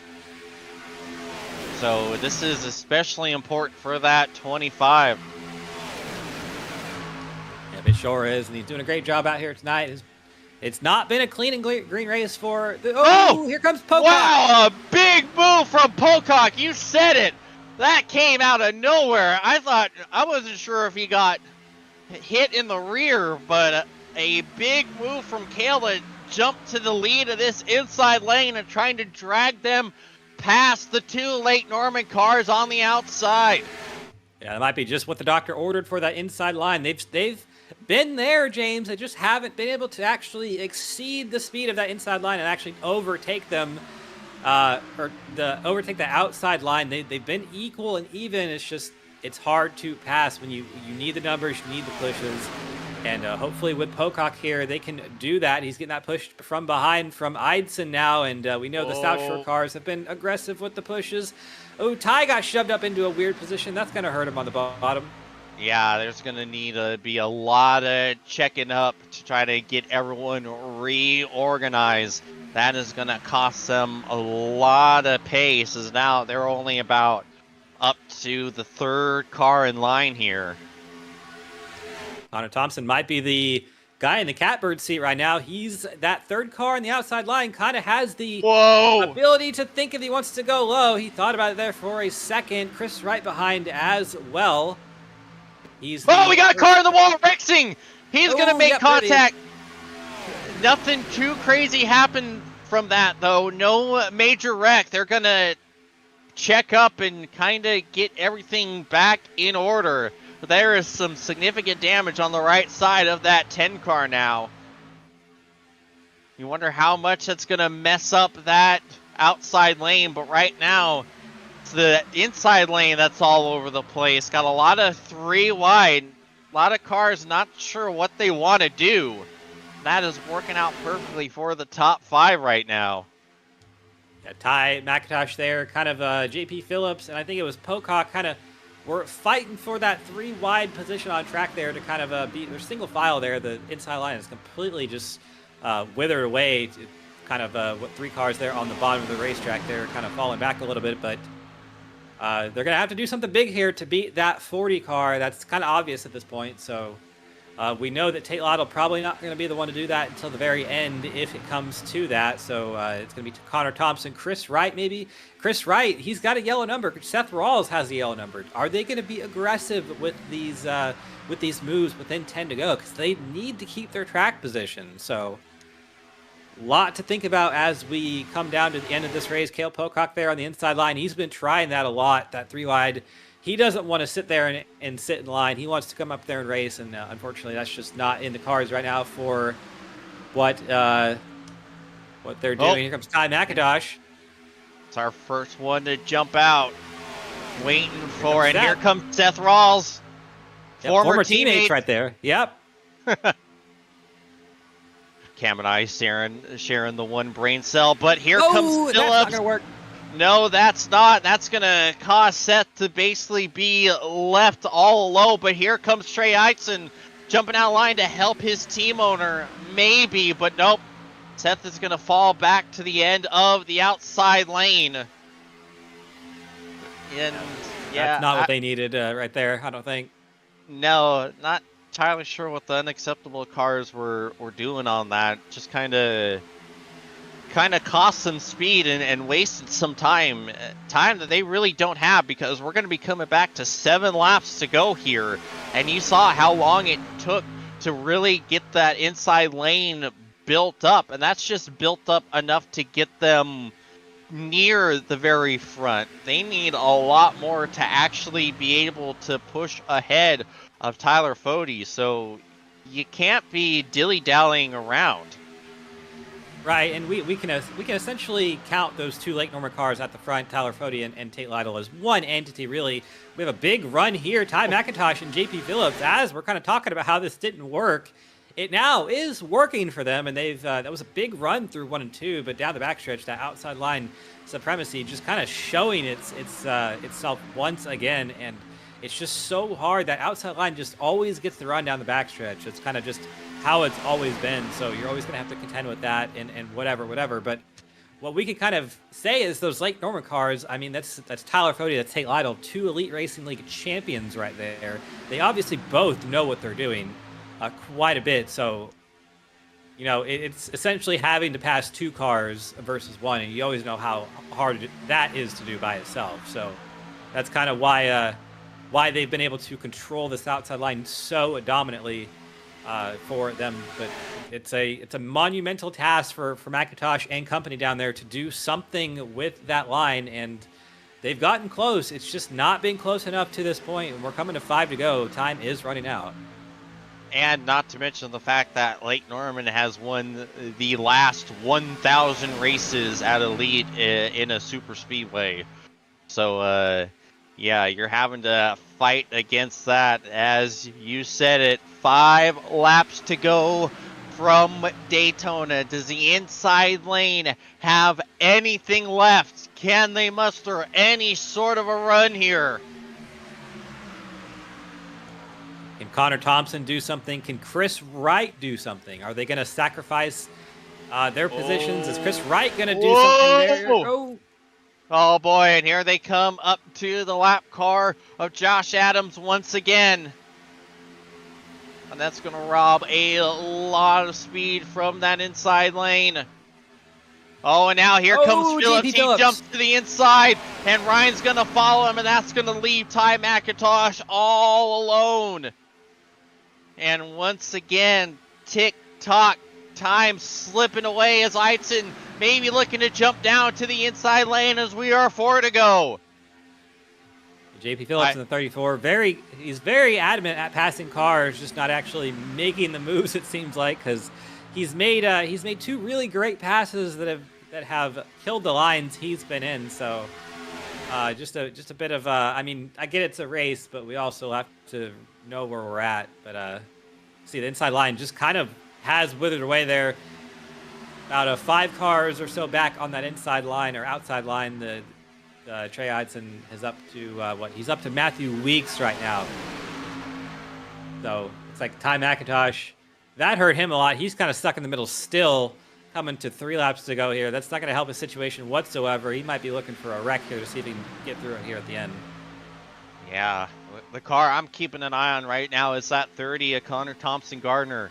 He's sitting in P3. Does he make the jump down in front of his shift teammate to try to get them closer to the front, destabilize that outside lane, costing them one of their highest running cars? But it does not look like he is going to do that.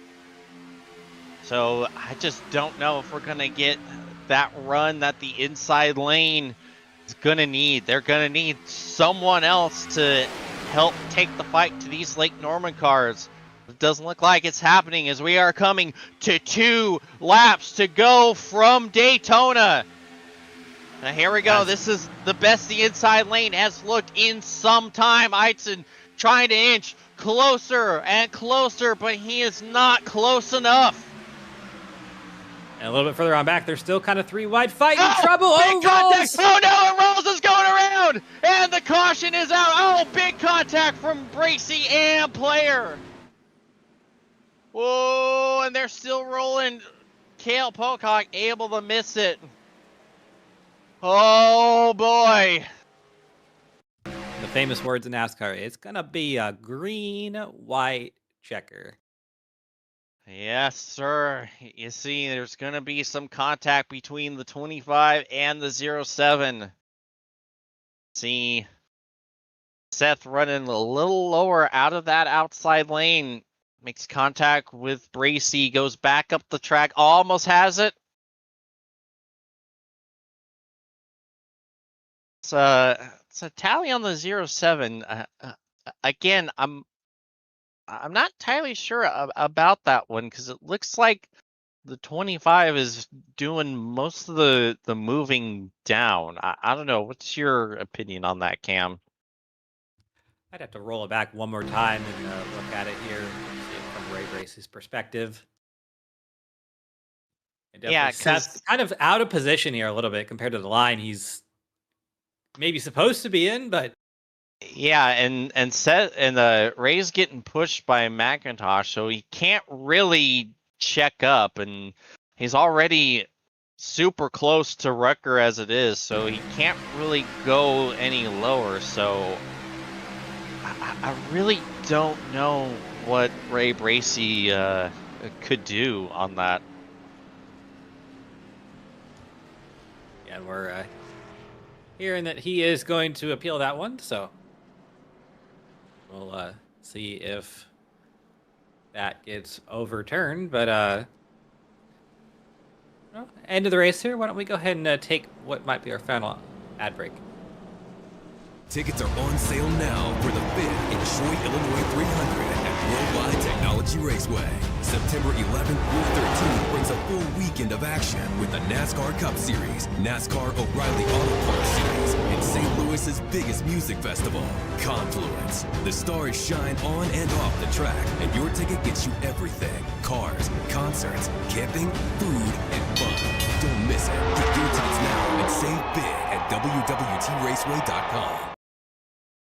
Looking for a heck of a deal? You'll find it at Tom Bolin Ford in Hannibal. Right now, over $4,000 off 2025 Escapes, $2,500 off 2025 Broncos, and over $5,000 off select new 2025 F-150s. And the best part, every one of them comes with a Bolin lifetime powertrain warranty at no extra cost. Big savings, long-term peace of mind, all in one place. Tom Bolin Ford Hannibal. Heck of a deal, ain't it? The Lucas Oil School of Racing. Simply stated, we are the professional ranks where the quality of the equipment often dictates the outcomes, and all of our cars are designed to perform and race as close as humanly possible. None of our competitors will have an advantage from engineering tactics. Rather, you will compete on a completely level field with a score of immensely talented up-and-coming drivers, all pushing each other to reach their new heights in their respective pursuit in becoming a professional race car driver. Every year, our top-performing graduates move on to the professional racing ladders of IndyCar, F1, and IMSA. Whether drivers compete in 1 or 2 seasons of our series, when they are ready to move on, they are ready to move. The training you receive in our school is an unmatched, unforgettable, first-class education combining the very best racing instruction and education. Blue Egg Marketing. Rev up your business with Blue Egg, your marketing pit crew. Turbocharge your lead generation with experienced drivers that can navigate the competitive track to connecting with your customers. With Blue Egg, you're always in the pole position, leading your brand towards victory lane. So don't spin your wheels, accelerate success with Blue Egg, fueling small businesses to win big.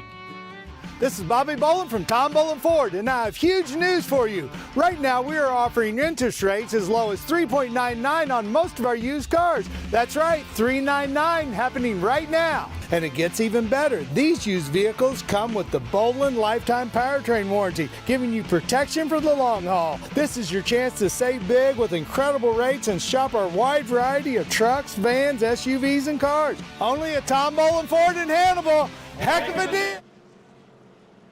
Alrighty, we are back, and we are just about ready to get back at it. 1 to go for a green-white checkered attempt number 1.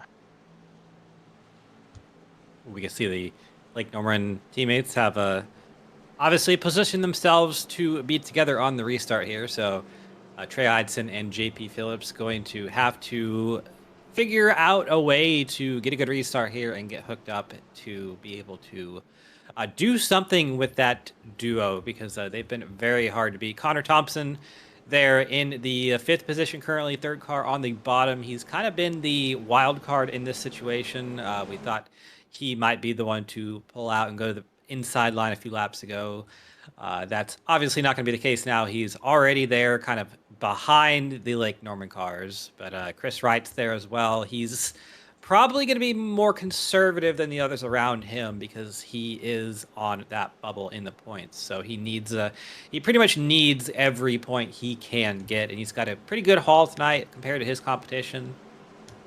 So we'll see if obviously if he has like a good chance of winning without destroying his track position, I think he would probably take it here, but he doesn't want to lose that top 10 either. So Rawls, one of his competitors, falling back to 14th with being involved in that yellow here. But first of 3 potential green-white checkers here.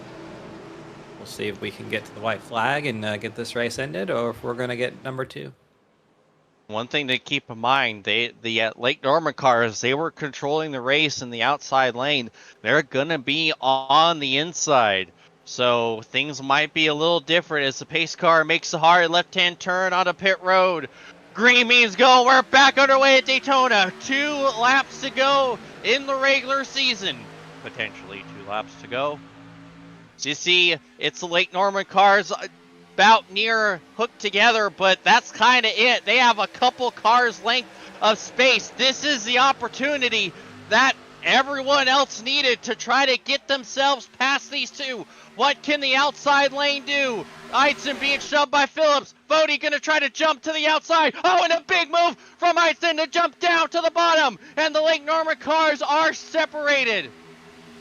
Yep, Idson is there. He had to do some juking, but that kind of hurt the inside line, and now they're definitely separated there, side by side with Phillips for third, with Tommy Ryan for 3rd. Now JP Phillips, the one who's going to be the decider here.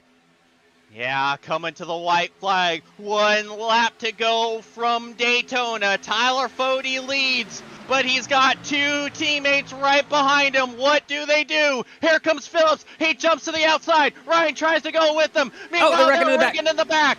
Pocock around. Bracy around as well. Oh, and a big bump from Ryan into Phillips. Almost knocks the 34 around.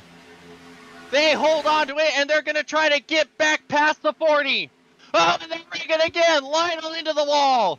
Oh, and it's a big one. There's just 4 cars remaining.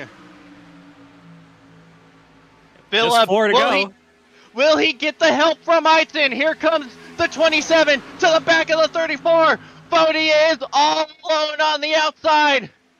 Coming to the checkered. Can Fode hold on? Oh, there's contact at the line. It's Phillips. JP Phillips wins at Daytona. Wow, what a finish there. Fode, in a role reversal at the end there, had no help. The teammates had ganged up on him, and he had no help from his Lake Norman teammate. And JP Phillips comes home with, I believe, his first Grand National win. I think you might be right there. Oh, man. And unfortunately, that ended up being disaster for Chris Wright. That knocks him down to P20. Meanwhile, Seth Rawls brought it home 25th. So it's going to be interesting to see how that ends up. But calamity on the final lap multiple times. What happened here on board, or high above the number 8 of Chris Wright down the backstretch, and just a bit of a stack up there into Connor Thompson.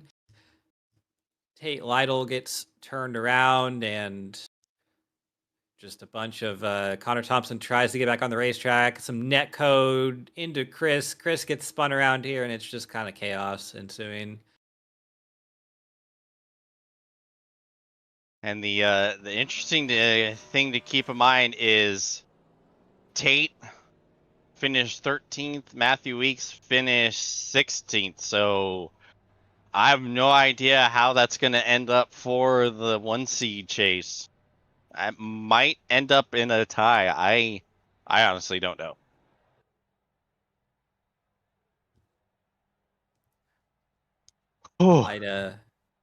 We said that we were going to take our last break. Why don't we take a quick one here to let these drivers get situated and get their anger out towards other drivers after tonight, and we'll get some interviews here for you shortly.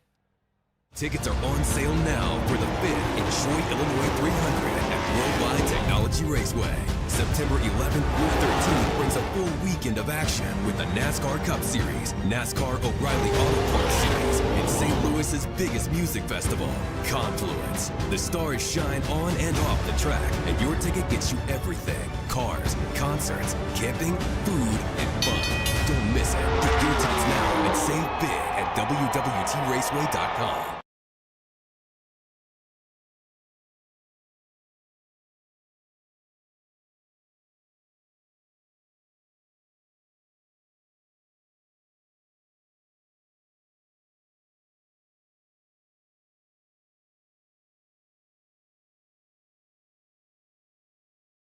This is Bobby Boland from Tom Boland Ford, and I have huge news for you. Right now, we are offering interest rates as low as 3.99 on most of our used cars. That's right, 3.99 happening right now. And it gets even better. These used vehicles come with the Boland Lifetime Powertrain Warranty, giving you protection for the long haul. This is your chance to save big with incredible rates and shop our wide variety of trucks, vans, SUVs, and cars. Only at Tom Boland Ford in Hannibal. Heck of a deal! All right, we are back, and it's time to start talking to our top 3, and we're going to start with the 40 of Tyler Fode. Tyler, James in the booth, you got a copy? Yeah. Well, that almost worked out. It almost ended up being a Another Daytona dub for you, but the things just didn't fall in your favor there on that green white checkered. No, we ran out of help there.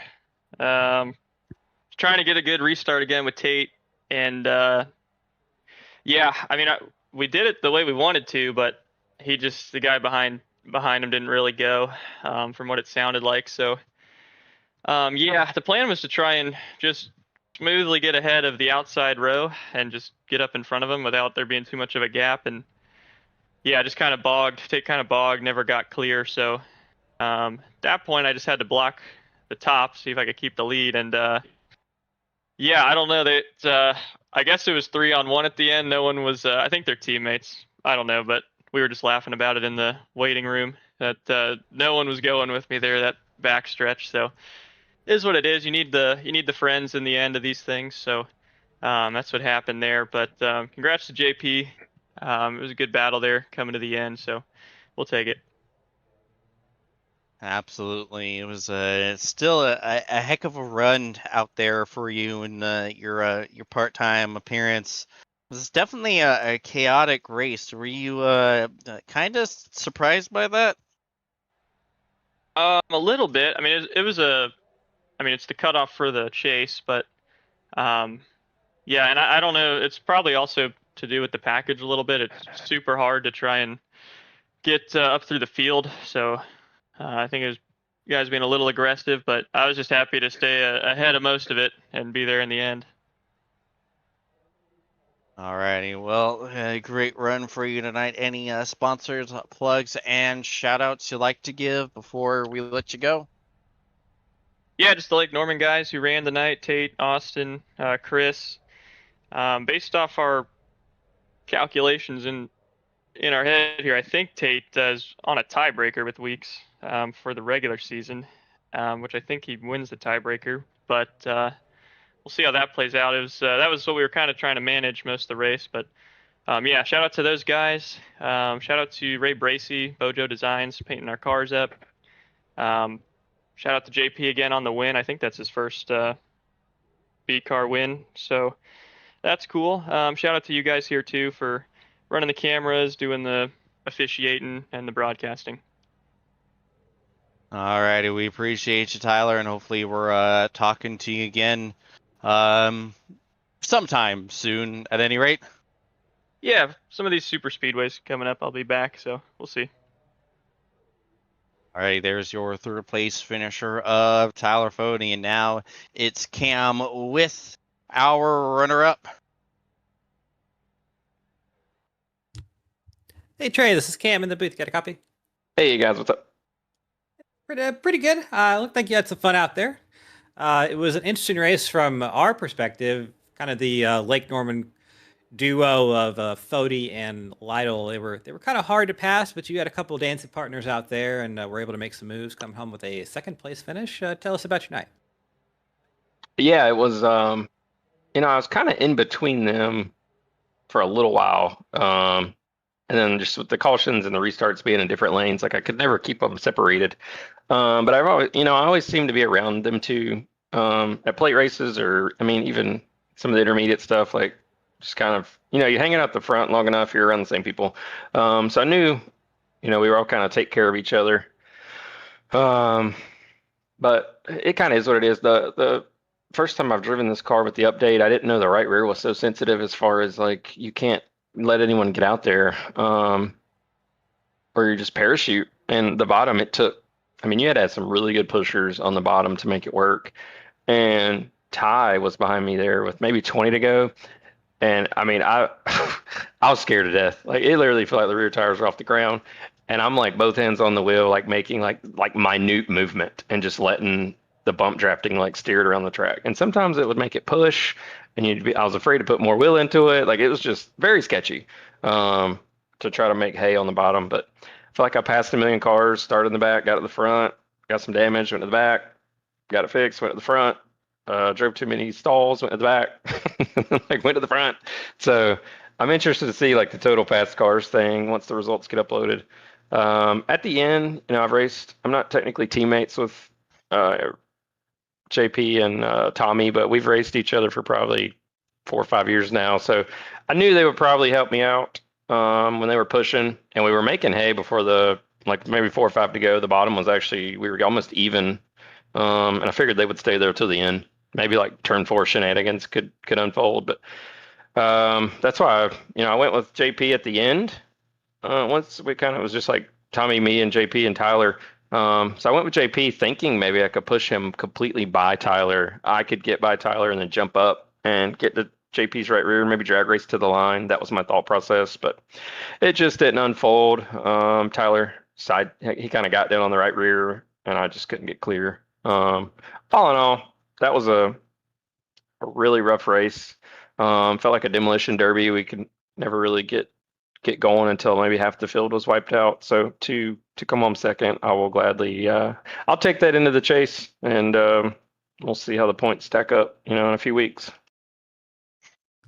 Yeah, absolutely. And as we go into the chase, I mean, next week's going to be Phoenix. So we saw you have that really great run and win at Milwaukee. I'd say old Phoenix was a lot closer, but Phoenix is Phoenix. How are you looking forward to that one coming up? You said it's New Phoenix? Yeah, I believe it is New Phoenix.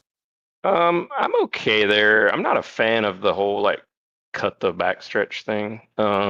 I'm with you. I would definitely take the old Phoenix with the tire wear and the character and the grass. So we'll see. I'm kind of so there. I'm sure there's some people here that are gonna go beast mode there, like Tate. I'm sure Tate will be ridiculous, but it's been a while since I've driven that track, especially in this car. So we'll see.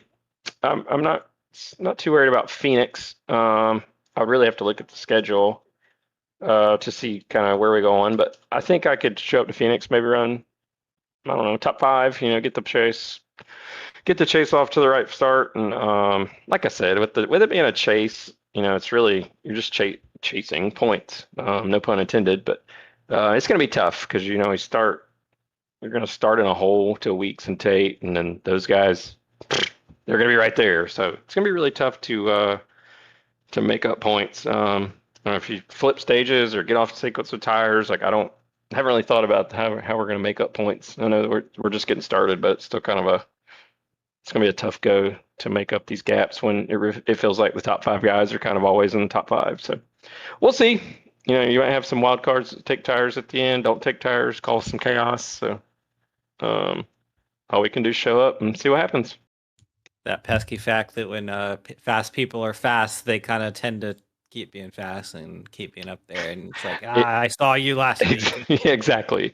Exactly. Like Weeks is usually on the pole, and Tate usually starts like 15th, and then he's a half a second faster than everybody on the long run. So yeah, it's we'll see. Again, just glad to be a part of the chase because the B season in this series last year, I was straight dookie. So to even be running better in this car is it feels like season accomplished.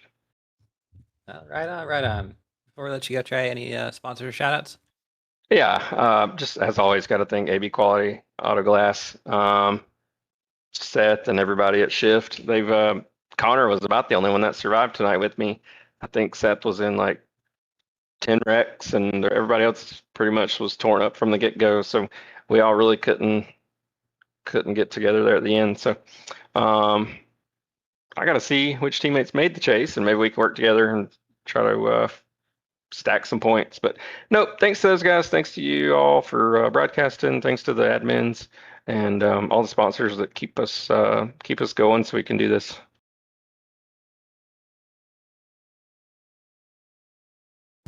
All right, Trey. Well, congrats on the run tonight, and hope to talk to you many times here in the chase, and have a good one there. But have a great rest of your night. I appreciate it, man. You too. Thank you so much.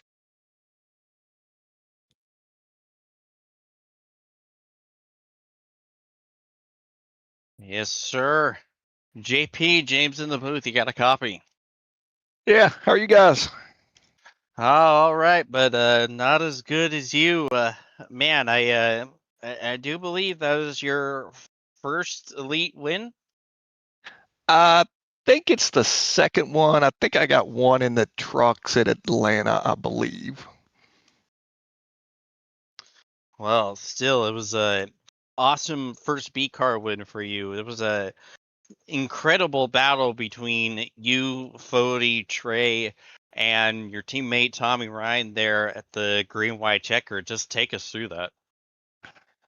Yeah, it got pretty chaotic. I felt like we were in a good spot going back a little bit before the green white checkered. I thought we were in a good spot just before the last caution.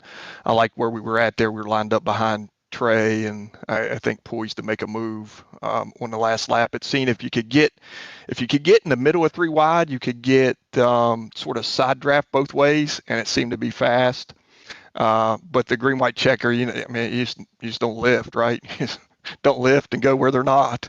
But it was a lot of fun. Good to have some teammates around. I think that helped a lot there at the end, and had a little bit to do with the outcome. So glad to have those guys around. I follow Tommy a lot in these elite races and some other races. So good to be in front of him every once in a while. Yeah, it was a wild race. I think pretty wild even for Daytona standards. Take us through how that kind of changes your mindset when you know you have to dodge a lot of calamity and numbers seem to really drop off towards the end. Yeah, I think that helped. The first part of the race when we started out with 41, 42 cars, it was pretty chaotic. So you're just trying to survive. I ended up in the middle of a big accordion there, got some rear damage, and got put at the back. And I mean, when you're the last car in the pack, you just can't do anything. You pull out and it just stops. It's like a parachute. So just try to make a couple strategy calls, was able to avoid some of the wrecks, fuel only a couple times. I stayed out when everybody else pitted, was able to get the lead and gain some track position. So just those little things. And then the last 25 laps or whatever it was, that was a blast, and it as aggressive as I have ever run a plate race. I mean, just trying to find any gap in the middle, the outside, the inside. You just had to take every run that you could get. Absolutely, but it was a heck of a run for you. Awesome performance. Any sponsors, plugs, and shout outs you'd like to give before we let you go? Yeah, just shout out to the Ryan boys there, Tommy and Jeff. Run with those guys a lot. Tommy's been a big help getting me up to speed, and Trey for being there on that last lap and knocking a bumper off the thing and keep me in front of Fody. Other than that, this is probably the most competitive league that I race in, so it's a lot of fun to race against these guys and to be able to come out on top, even though it's a super speedway and it's a little bit of a roll of dice. It's still good to get one over any of these guys. It's a pretty fast crew. Absolutely. Well, we appreciate you, JP, and hopefully we're talking to you again next week. Yep. Thank you, guys. Have a good evening. Alrighty. Well, you know when I lose my voice, that means it's a good night of racing. And I definitely think that was in some way. What do you think, Cam? Yeah, definitely was a fun little Daytona race there, I'd have to say. And 6 races left in the Racecraft Grand National Series season. And looking at the rest of the schedule here, I mean, it's going to be, we got some pretty wild, wild cards, but they're going to be wild races, I think. We got the Roval, Legacy Atlanta, Legacy Texas, Richmond, Talladega, Phoenix, all in that same 6-race stretch. So whoever is going to become the Racecraft Grand National Series champion is going to have to work for it. It was interesting to see how drivers had to say about the updates to the drafting have changed the racing. So we'll see that presumably come into play at Talladega in 4 weeks' time. But yeah, fun race tonight. Can't wait for the rest of the season to unfold. Absolutely. But I think with that, it's time for us to get the heck on out of here. For my broadcast partners, Cameron Rich and Dave Huckleberry, I'm James Watson, bidding you adieu till next week. Good night, everyone.